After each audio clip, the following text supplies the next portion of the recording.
We're going to show how to populate a J2E school from a Google login. So we start by clicking on the Google button on the j2e.com homepage here, and we then need to log in with our Google credentials. This needs to be an administrator to populate a whole school.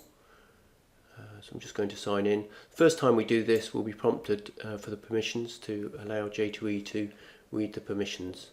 And that has now created our Google school. We can see there that it's pulled the name from the Google domain that's in use. And if we look at manage users, we can see that there's just one user, the administrator.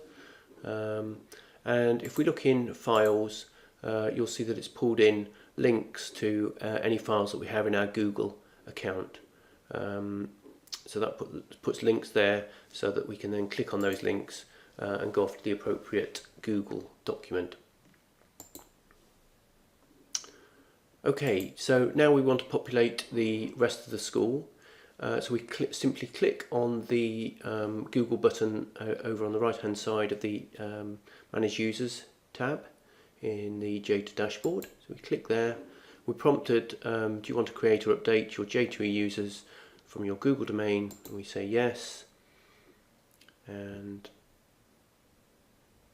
And a short time later that will pull in all of the users from our Google domain. And each one of those can now log in to J2E simply using their Google credentials on the J2E homepage.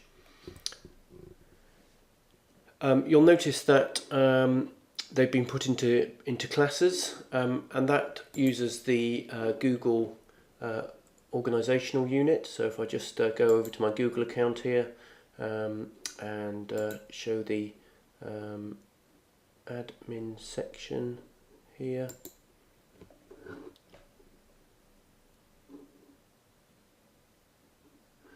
you'll see in the users that we've been using the organization unit to create the different classes, and those are used as class names within J2E. If we make any changes to any of our users, delete or add or change the class, then simply from the Manage Users dashboard, we just click on the Google button again and sync those users with the J2E school.